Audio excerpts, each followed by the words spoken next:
All right, everybody, welcome back to another episode of the Mind and George Show. And today's episode felt like a gift to me.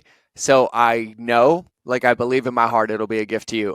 One of my dear friends who I've known as an entrepreneur for a very, very long time, who's introduced to me through my incredible friend and entrepreneur, Ari Meisel, who's a genius. He's been on the podcast. He's written incredible books like The King of Productivity. And today's guest, Tina Wells, has been an OG and dominated absolutely every single thing that she has touched. And I've been blessed to know her for quite a long time. And I feel like every time I get to talk to her and ask her questions, I benefit so much. And on today's podcast, she broke down so many incredible things. And one of my favorites being about harmony, having harmony in your life, and how you can use her elevation approach principles with specific concepts and reflections on how to create harmony in your life. And she broke it down step by step. We applied some of our tools on top of it. And this is like basically a how roadmap to happiness. And creating harmony in whatever season you're in, with so much more. She talks about the phases of these seasons: preparation, inspiration, recreation, and transformation. Talked about sabbaticals, pivoting, coming into alignment with your business choices, and so much more. So this one is an incredibly chocked full, loaded to the brim. So I'm excited to share it with you. So I'm going to stop bumping my guns in the intro. So let's get into the podcast.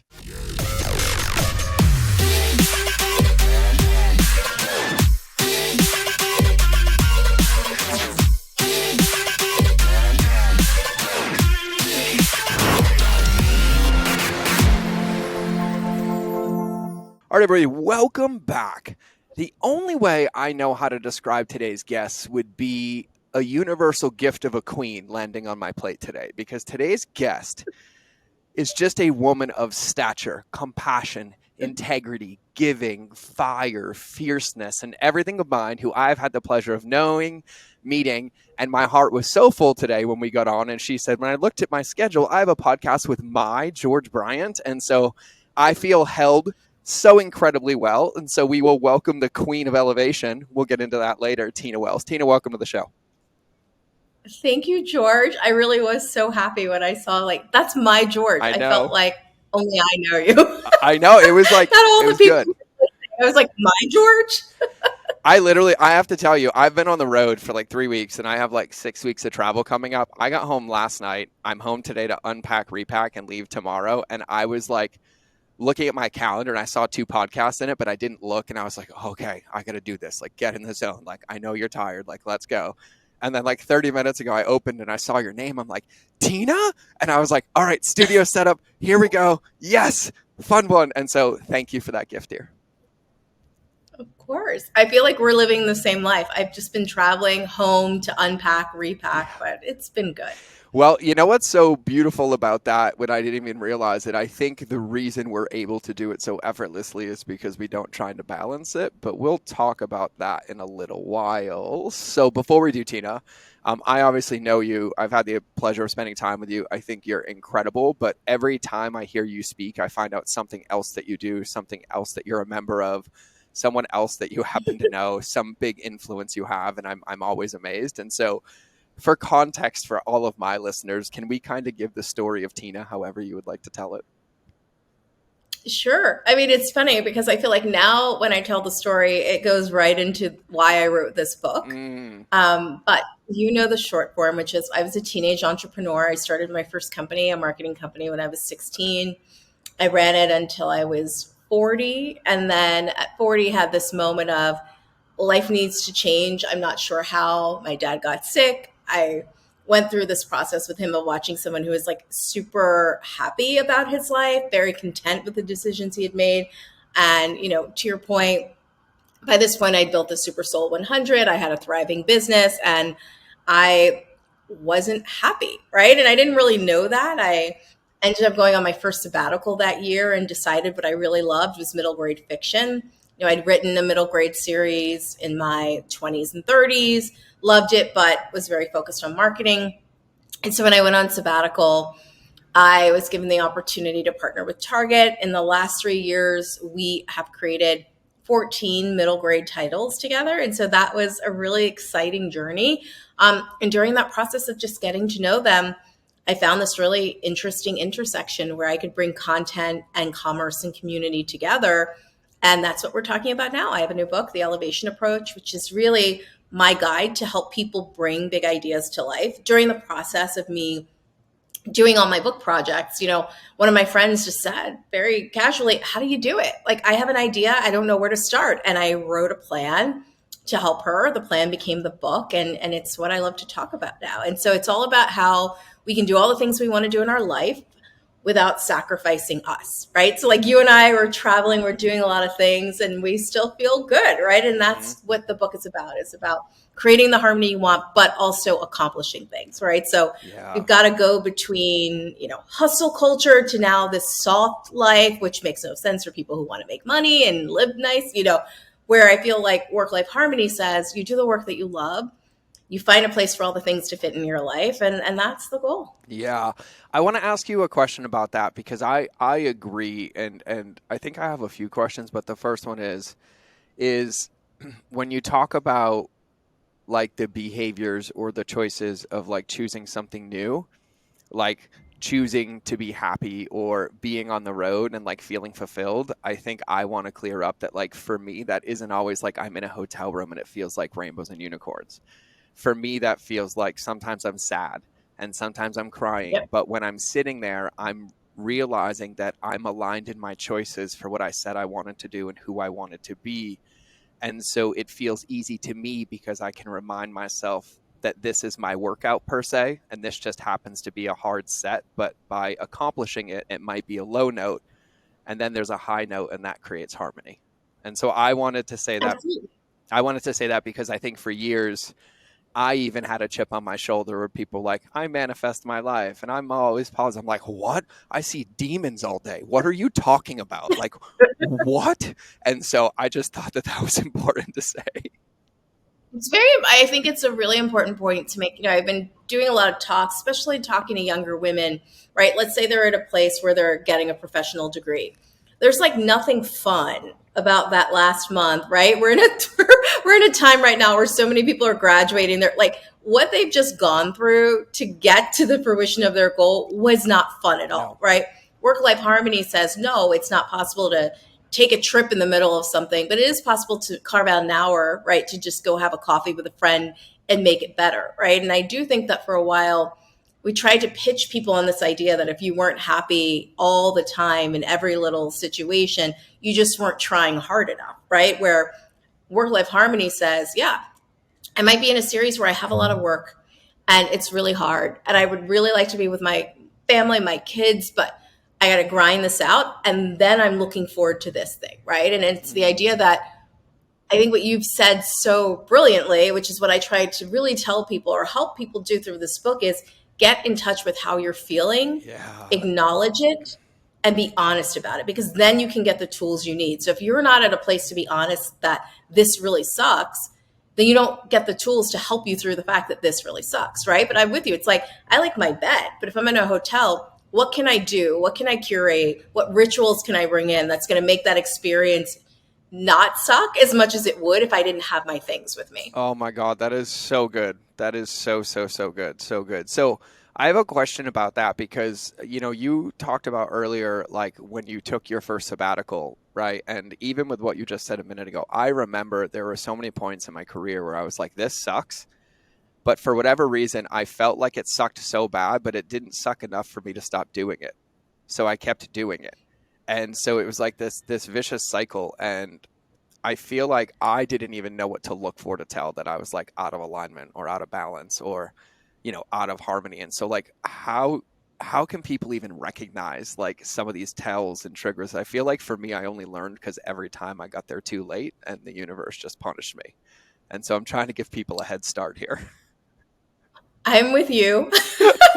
I was like the last person who left my party, and everyone else is like, you should left the party, right? And I think when that happens, it feels so bad. You don't want to feel that again, right? Like I think that we have, like, I had warning signs. Yes. But I just kept thinking, but it's not that bad. And another thing I want to say, especially for people who are listening, who are very good at what they do, I actually think it's harder to make a change when you are very good at something and it's just not the thing you want to do, right? Or when you feel like, who am I to decide? Like for me, I started a company at 16. I ran it for 24 plus years. I had clients Mm-hmm. like Oprah Winfrey.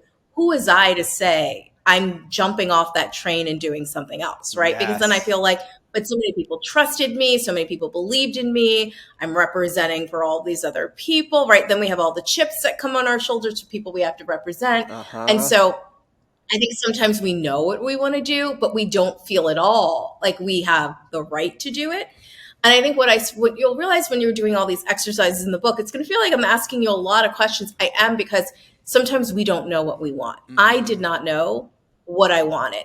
I knew what wasn't feeling good, but what I encourage is even a little break, because if we are going, we can't pause enough to say, why do I not like this? What would Yes. I like better? What would that feel like? Yes. Can I give a note on that? Because for everybody listening, I want to really, really acknowledge what Tina said and give you some fortune cookies to remember. So if you've ever heard the you can't see the trees through the forest or you can't see the label from inside the bottle, what also happens is when you're triggered or in trauma, i.e., anything Tina's talking about, my life isn't working, something's not here, I'm unhappy, our brains are only tuned into trauma. So it only sees patterns and behaviors that we've done in the past, which limits our thinking to experiences and events from the past. And so it puts constraint on creativity, which is why we struggle to find a path out. So what Tina's talking about is the questions, they're not designed to always have answers. They're designed to spark creativity or throw an X out of your paradigm or bring you from constraint into open, right? So if you think about a kid that's 5 years Yep. old, kids don't have internal dialogues yet telling them what to think and what to feel, right? So they can think creatively. I want to be a fireman. I want to be a boom. But then you become a human when the world triggers you and traumas you, and then you're limited to your thinking and your identity, which is also what Tina's talking about. So, Tina, I have a question about the identity because the sunk cost bias in your world that you just alluded to, I had as well, like food blogger, New York Times bestseller, like the man on the thing. And it took me 3 years of ignoring it to be able to walk away and realize that you talk about harmony. I was trying to create my life separately. Like I was this food blogger online and I was this person behind the scenes. And it was not intentional. It was just because I was lying to myself, but it basically killed me. And every time I tried to come back into business, it never worked, which is why I had to be like, screw social media. I just have to be myself and then figure out how that works. But the identity piece was it felt like the hardest thing that I've ever had to do, like when I made the decision to walk away from that. And so like how do you even start to identify like who you are, your behaviors? Like I love that you have questions in the book and I'm excited to dive into it now, but like I would just love to hear your thoughts on this. Yeah, first I think for many of us, especially entrepreneurs, I know you identify with like there's an overachiever or competitive part Yeah. that's like I have to do this, I have to do this, right? And I also think there's this other thing happening in culture right now, which for me, if I talk a lot about this, I hate cancel culture Yes. because it is creating anxiety Yeah. where we all now we're putting ourselves all in the place of having to show up as the best representative of ourselves, right? So we're taking away that we're humans. Yeah. We're going to make mistakes, right? I'm not going to knock it out of the park every day. And so you're showing up tight, right? So you would talk about, I want a life of harmony, and you're showing up to every interaction waiting for the first punch, right? And we've created all this for each other, right? So Mm-hmm. when you're talking about social, that's such a huge hindrance for people. How do I need to look on social? How do I need to be? How do I need to make this thing go? And we're so in our heads that we're actually not doing anything. Right. So I think the first thing we have to do, and I say this to myself every day, I'm to the point where I won't even go into some targets and look at my end caps if they're messy. Right. But I am aware. I acknowledge, like, people send me photos and I'm not breathing to see how bad is it going to look. Right. Yep. Like, Yep. it's a picture over. You got to stop that. But at least I'm aware. I feel like so many of us aren't even aware we're doing that to ourselves. Mm-hmm. And then we're trying to show up. And it's like, well, if I write something, it's going to be a dumb post. If I do, like, we're talking ourselves out of it before we even try. And so I think the first thing is you have to be gentle with yourself, right? Yes. And then from there, I think I love your analogy of like inside the bottle. I have this first instant elevation principle, and the first piece, preparation, is about decluttering your space, right? And when I Mm. talk about that, I encourage people to realize it's not just your physical space. No. Some of us might have perfectly looking physical spaces, right? Yes. But we've got digital clutter, emotional Yes. clutter, and you got to clean that out too. But I Yes. think we all deal with this idea that at any point in time, someone could choose to cancel us.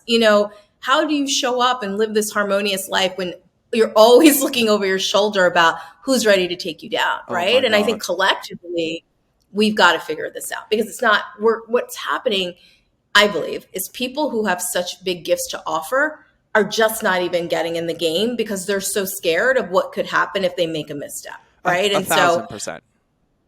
yeah, I thought it like the we have way to stop.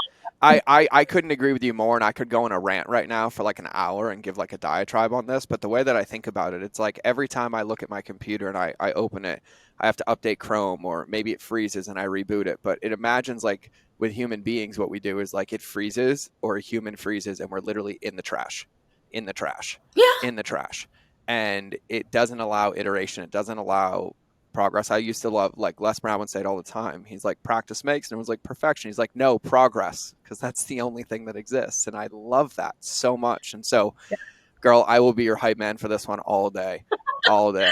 I just think we have to do. My dad has a saying. He always says it to us. I'm the oldest of six.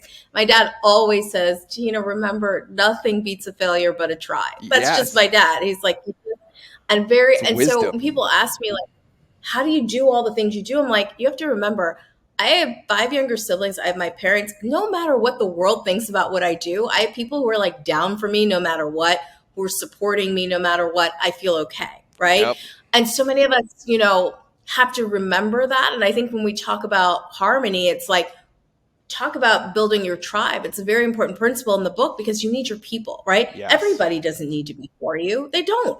And if you actually turned off social media and thought about just the people who are in your close circle and what they think, you would be very happy people, right? It's like, you've got your people, George, who are like, George, you're killing it. Yep. Don't be so hard on yourself. You're good. As soon as we go on social and people are like, her book sucks, I didn't really like it, right? Then you start to get all the voices. But, you got to build yourself up. You do. And we're talking about how you do big things, right? Yeah. You don't do big things by you have to almost build a discipline around who gets in to your space to even have an opinion. Yep. And that's how you start doing some of these bigger things. Yeah, big things don't come from small thoughts. Nope. Not at all. And so I love that you said that. And one thing I want to add to the friends, the thing I love about my friends, though, is that if my friends like Tina or Ari or all of our mutual friends, if I'm showing up, they're going to be like, you're killing it. But if they sense something's off, they're also going to be like, why are you out of integrity right now? And they're going to challenge and check me where I would feel unsafe online or in the world, because they do love me and they are willing to stand with me and they want my honesty and they want my healing as well. And so I love my friends because they're the ones that'll be like, hey, you're killing it. I'm like, thanks, man. He's like, yeah, I was just getting you to respond. What the fuck are you doing? And I'm like, whoa. And he's like, yeah, that's what I thought. And I'm like, God, I love you. And so I think that's so big too, in the caliber and the quality. I teach a concept in the podcast, Tina, called my SOS model, how to get unstuck. And there's an inner circle. And my rule is the 9 people in your inner circle have to hold you to your potential, but not believe your story. And so those are the people I look for. I call them friend-tors in my book. You go. And I talk about how I think we need to get over the idea that you're going to have a mentor. I think you need friend-tors and you need sponsors, right? Yes. And for oh God, that's so good.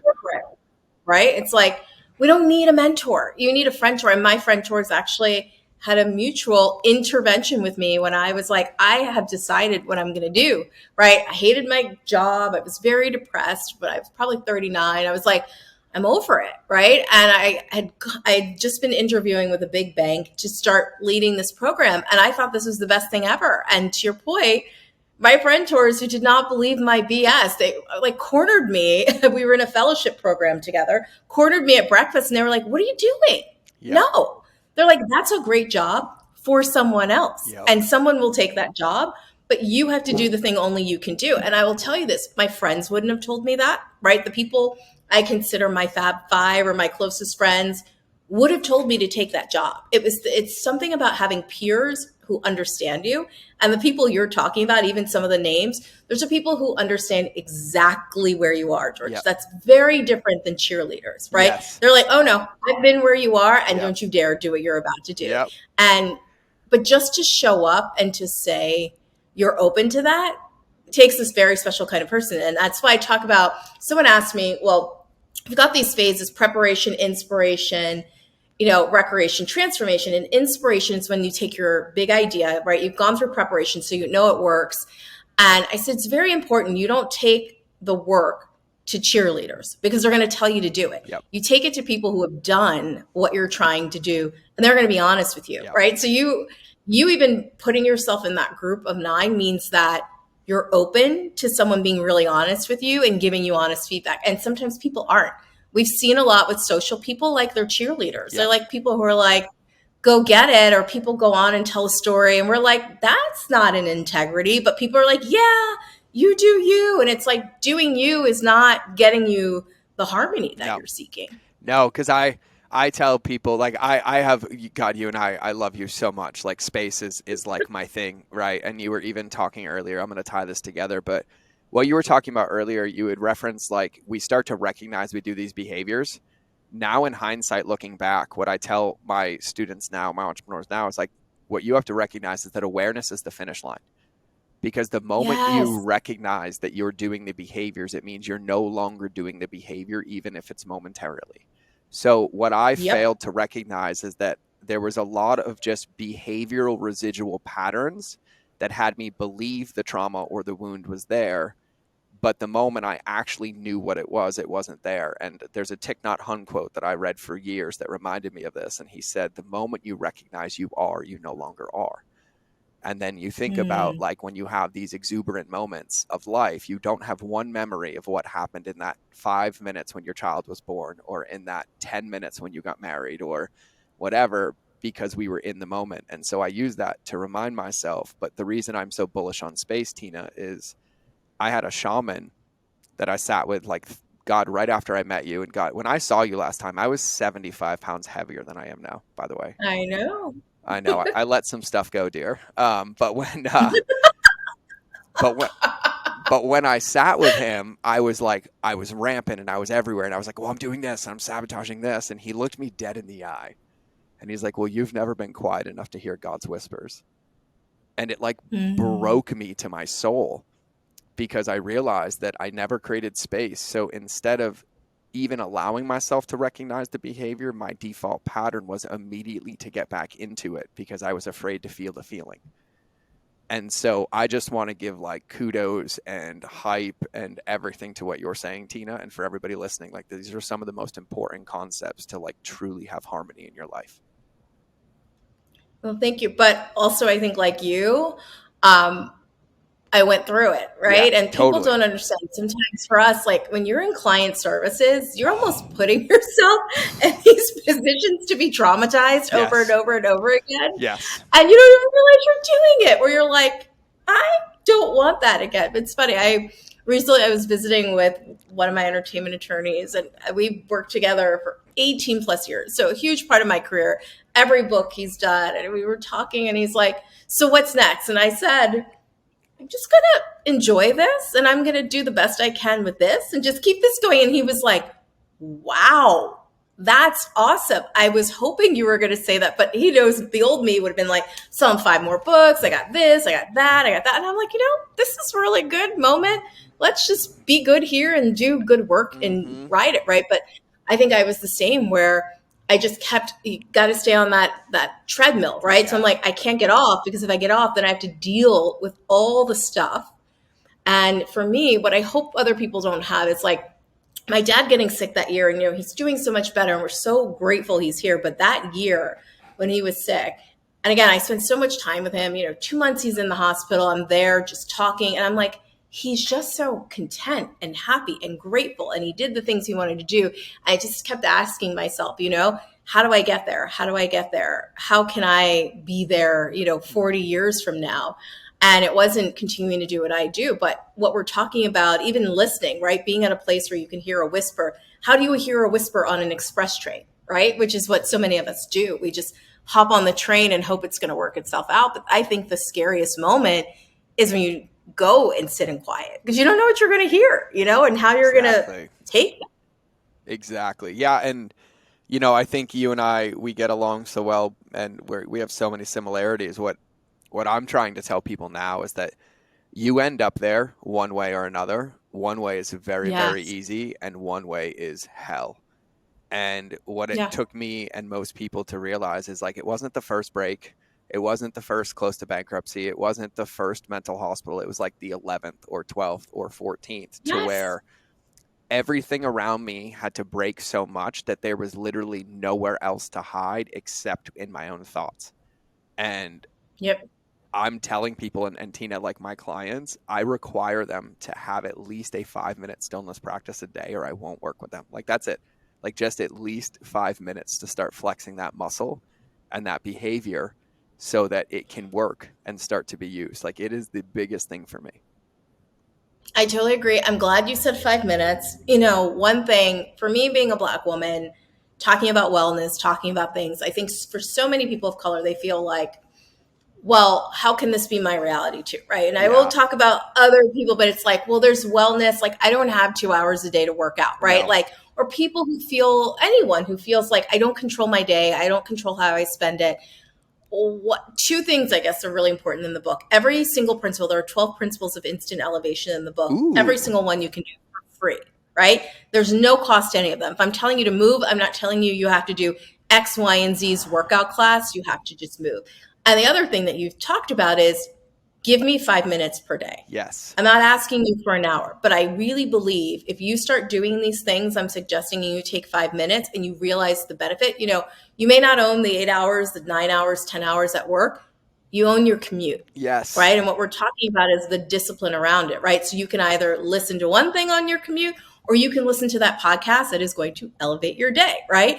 And that's what I'm trying to help people realize is I know what it feels like. As entrepreneurs, do you think we feel like we own our day sometimes? Sometimes we're giving our days over completely to other people Yep.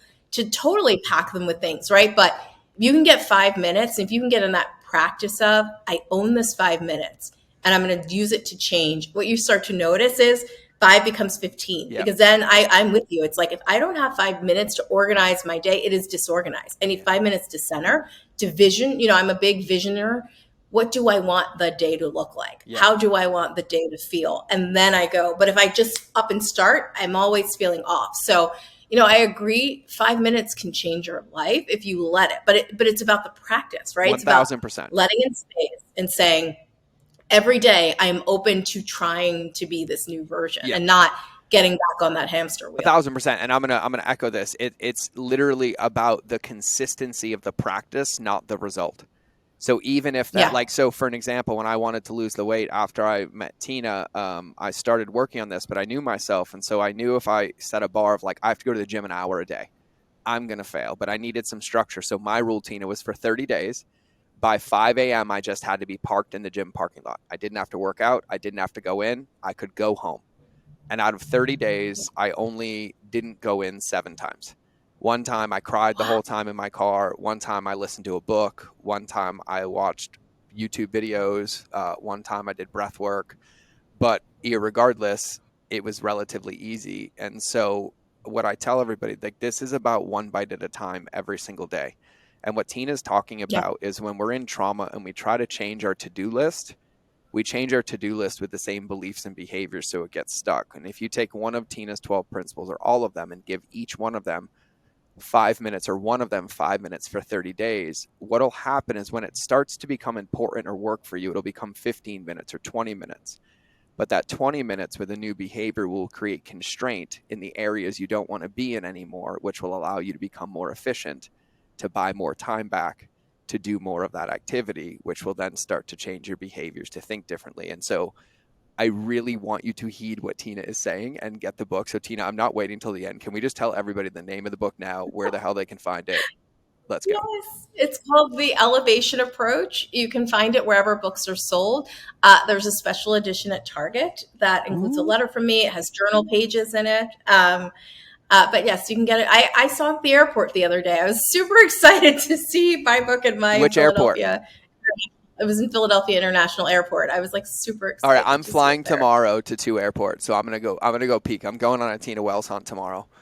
I'm going. Let's hope. I love it. And so with that, and I actually say this too, you also, the book is in Target as an exclusive, but you have an entire end cap in Target with, can we just talk about I that real quick? do. Tell everybody. Yes. So home office products to really help you achieve work-life harmony, right? So things that look beautiful in your home that you can take them on the go, you can take the principles on the go. And it was really fun to create this kind of line, but I referenced many of the principles in it, and I feel like when you decide you want to elevate or change your life, right?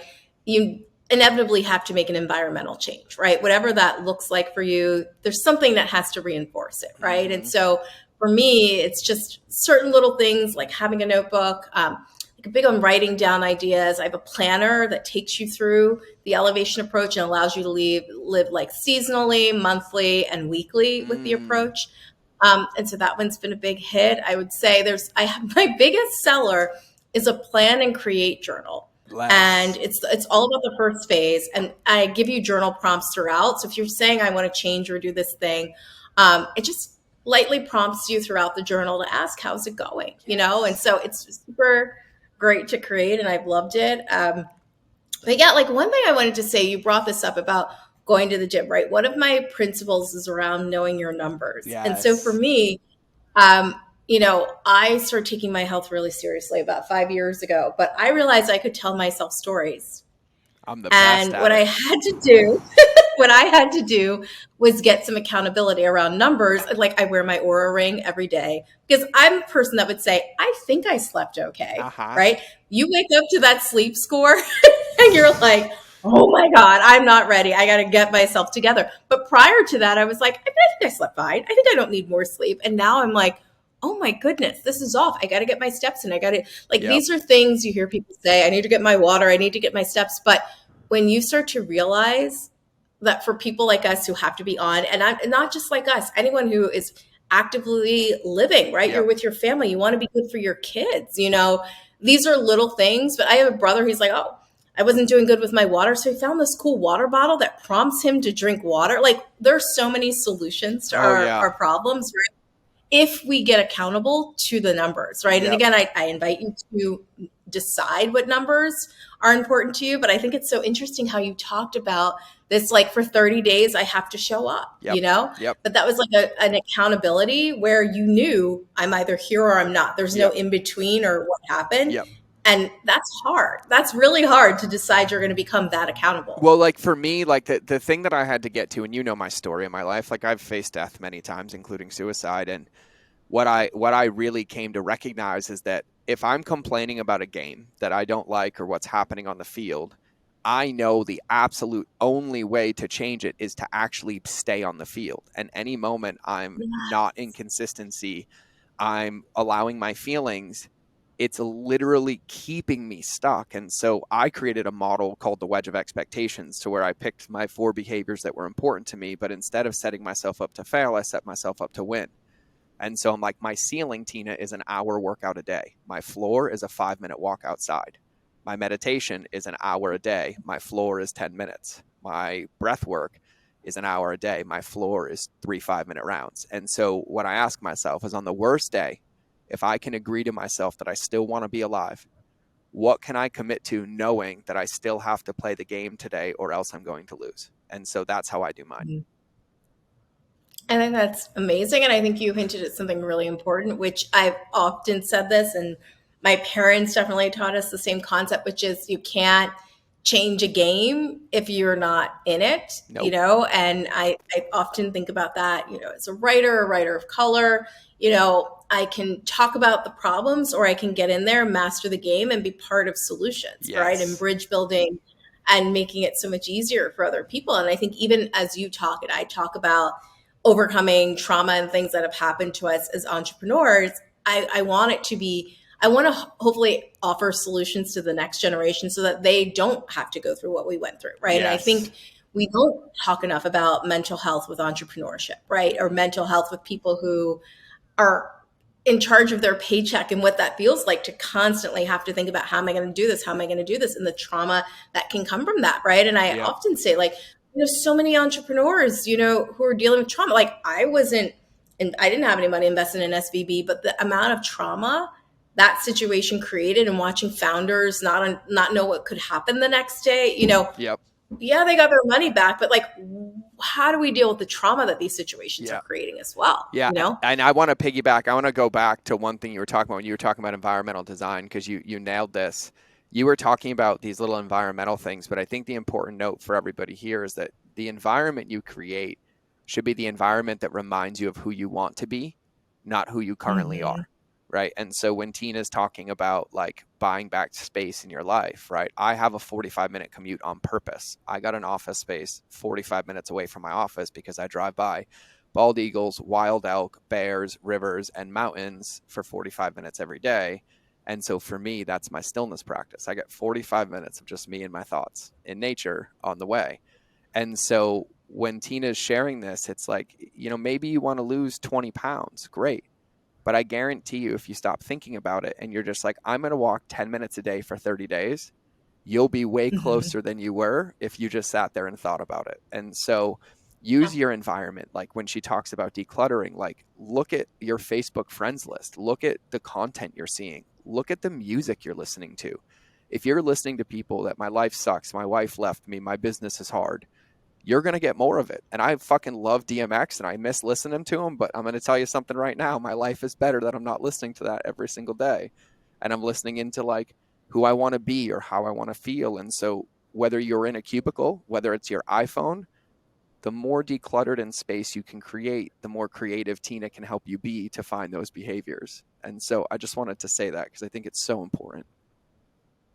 No, it's true. And my mom used to have a rule for the six of us when we were growing up. She would always say, you got to dress for the job you want, not for the Yes. job you have. Right. And Yes. it was so interesting. But I realize now my parents were so focused on Your like parents are how wise as shit. they really are.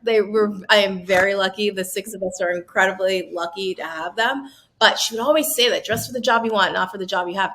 And it's true. Like I can go into some environments, and it doesn't even mean you're dressed up, right? It just means that Mm-mm. when people see you've put an extra 5 minutes into care for how you're going to show up, right? Because we know now there's so many different standards in what corporate wear is, but the idea that you were thoughtful about how you're presenting yourself, people perceive that in a Yes. way, and I never realized that. And that was just a tip I got from her. And she's never been wrong, and there's just a way. I mean, it's funny. I can show up at a place and I'm like, I have on leggings. Like, I don't Yeah. think I'm presenting this Nope. thing. But to other people, it's like, oh, this is a thing. And so these are just small things, but I think it's also you're signaling, right, to something bigger than you. You call it the Yep. universe, God, that I am showing up for Yep. myself, right? And I Yep. think the 10 minutes a day just says, I'm showing up for myself.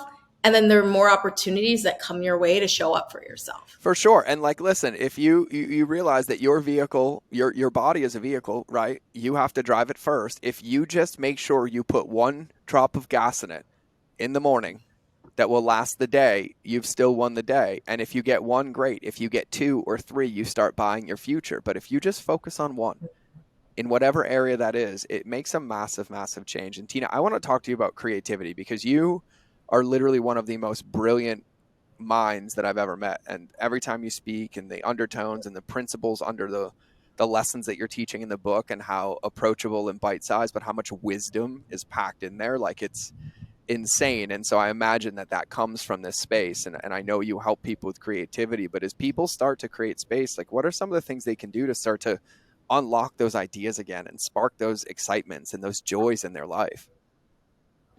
Yeah. So one of my principles is get curious, and I tell the Mm, story of how I love airports. I love airports for people watching. yes, the I'm best. curious. Like in airports, right? No one's thinking about the fact that other people are looking at them. So they're just for me, it's like a purest version of someone, whether they're anxious, upset, right? All the things that are happening. I'm just watching people. And when I was in my trend spotting days, right? I had business trend spotting. I'd look for trends. Like I remember the first time I saw a mom, a grandmother, and a daughter board a flight all wearing Toms. And I was like, oh, this is becoming a thing, right? And I look for trends, look for things, but it really is just the idea that I'm curious. And I Yeah. think sometimes we close ourselves off. And I think that sometimes I see this as a very American problem. I'm in South America right now, but where it's like, no, it's only like, I'm like, why are we so uncomfortable with two things being true? Yep. Right? Like, she could be not a nice person and they could be very racist. Like, why do we act like only one of those things can be right? Because we close ourselves off and it's like, only this way can be right. Right? Versus saying, well, we can find many different answers, but you have to open yourself up to curiosity, right? Because then we're like, well, there's like with medicine, for example, there's only one way, right? There's only this pill that solves that. Yep. And it's like, well, what if I did this thing? And what if I could take a supplement and do something different, And it's always funny when I like talk to my parents or people and they're like boomers. Boomers love their doctors, their med plans, right? And I'm like, but grandma was like, had an herb for everything, right? Her Yep. generation was, if you go back to silent, like Yep. they're like, we had to come up with these natural solutions for things. I remember my great aunt and grandmother drinking golden seal tea every day to like do things. And now it's like, but there's a pill for that. And I'm more of like them. I'm like, Yep. teach me how, like, I need golden seal every day. And so it's just, you have to get curious, right? And we have to stop saying there's only one way, right? Yep. Like you were talking to me, you're like, oh, shaman this. I'm like, yep, sounds about right. Yep. Where other people, I could never, it's like, but in that moment, there could be something that comes to you through a completely unexpected package that delivers one line that could totally change your life. And you're closing yourself off for some preconceived idea. And we don't even know where that idea comes from, that something's not right for you, right? And so, I don't know. I think curiosity is important, but I think it's important to really give yourself permission to again, I'm asking you to think for yourself, right? It's being a little more, it's accountability, but it's also just getting involved, critical thinking, right? We've lost the desire for critical thinking. We let people get on TV and tell us what things are instead of saying, I don't know if I believe that. I actually read the data. I don't really know if that's accurate, right? It's like, no, they came on the TV and that's what they said, so they're right. It's like, but what about what you think and how you came to that opinion and talking to other people. And I love when I can get with a group of people and we don't necessarily have the same opinion because you might flag a blind spot I've had, right? Yep. Where I'm shut off to understanding something and you open me up. Like I would tell you, my practice was marketing, right? Marketing is both an art and a science. And sometimes we can lean heavily towards one or the other, but I'm a person who like loves data, yep, sometimes more than feeling, even though I'm a creative person.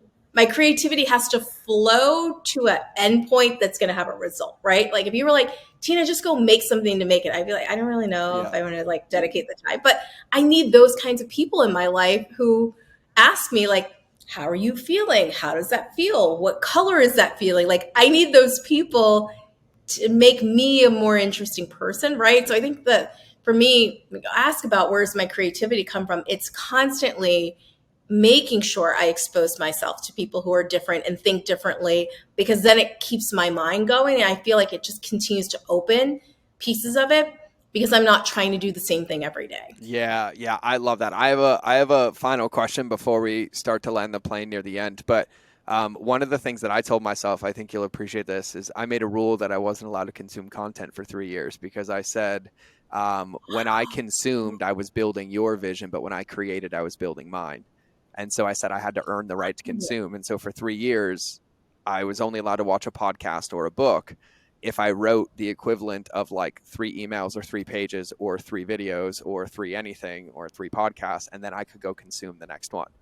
And so when you say that, I realized that plus the addition of space is what allowed me to start to realize what was my belief, what were my feelings, and then what was everybody else's, which allowed me to create space to respect other people, because then I knew mine and I could respect theirs and figure out where I wanted to meet in the middle. And so I love that. And so I think that's huge. So I have a question for you kind of on like your day to day. So you've kind of been in this game for a long time and you're aligning and integrating all of this and giving these tools to other people, right? But you are so good at this because you don't talk the talk, you walk the walk. You walk the entire journey to completion before you turn around to teach it.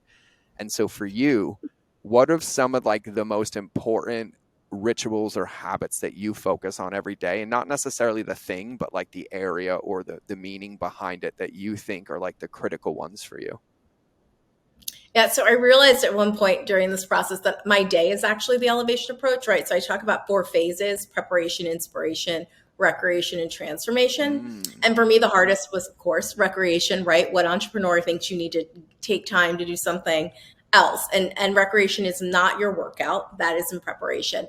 I realized I was living my day that way. So, like, I start my day in the preparation phase, which is not just answering emails, it could be while I'm getting ready, listening to a really interesting podcast, something that, again, has nothing to do with my work. Mm. It's just to get my brain going, right? And that's really important for me to do in the preparation phase. And my inspiration, which is when you're more social, I tend to like that in the like my late morning to afternoon time where I feel like I'm just more vibrant. And then what I noticed the key was in recreation, and you pointed to this, right? That 10 minutes, 15 minutes, just to stop doing the thing I'm doing, right? Just to go do something for play.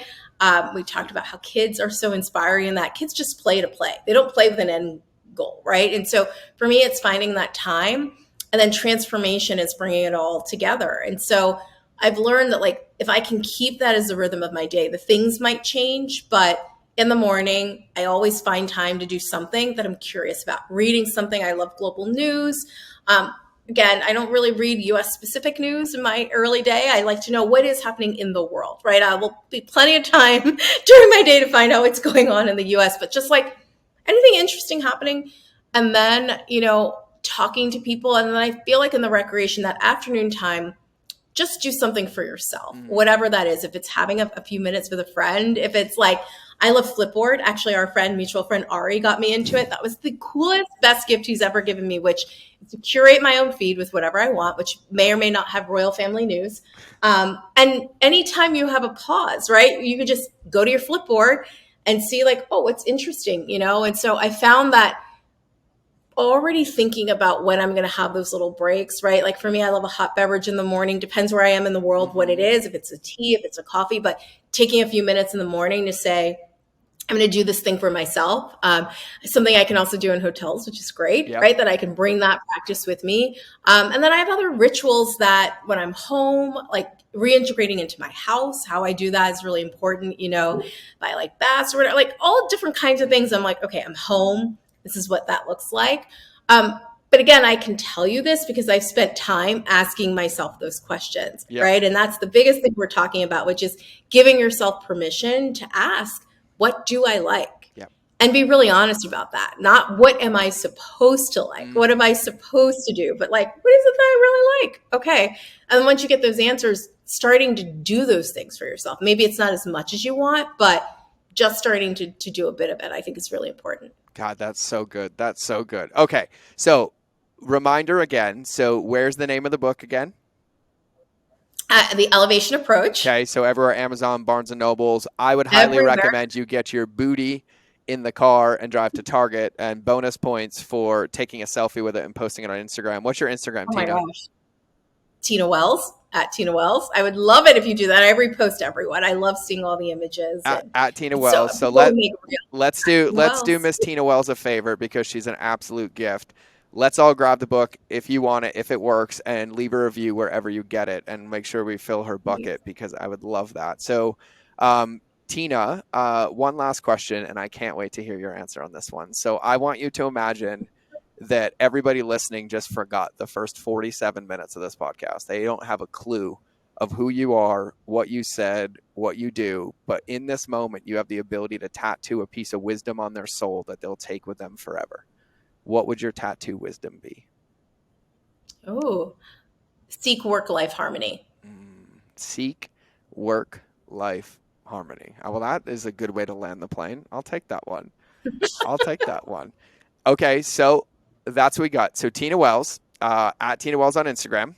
You grab the book, Amazon, Barnes & Noble. I'm going to Target because I want the special one because I feel like I'm special. And so that's what I'm going to do because that's what I do because You're very special. I'm a unicorn rainbow lighthouse. That's what I'm saying today.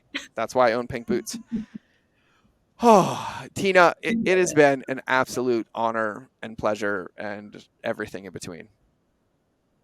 Oh, thank you, George. This has been a very fun hour. I've loved it. Yeah, me too. So I'm excited. We'll have to do it again in person sometime. You'll have to take a trip to Montana and visit Glacier National Park and hit the studio in person. Montana. Yeah. I haven't been to Montana yet. I love Wyoming, so I know I got to get to Montana. Yeah, so we moved here like 3.5 years ago. So I live in heaven, about 15 minutes to the entrance of Glacier National Park. Wow. So Oh my God. you're gonna have to come pay us a visit, and we'll do round two in the studio. We'll do a longer show. Yes, I would love that. Awesome, awesome. So for everybody listening, I might even try to poach Tina to come speak at one of our events, but we'll put that one in the baker for now. So we got her. So everybody go check out Tina Wells on Instagram. Grab her book, leave a review, give her some love. Tina, thank you so much for being here. We'll have you again. Thanks. And for everybody listening, Please do. remember that relationships will always beat algorithms. And just like she and I both said today, especially the one with yourself. So you might as well start working on it since you're going to spend the rest of your life with it. So we will catch you in the next episode. So either way, here's the cute outro, and I will see you soon.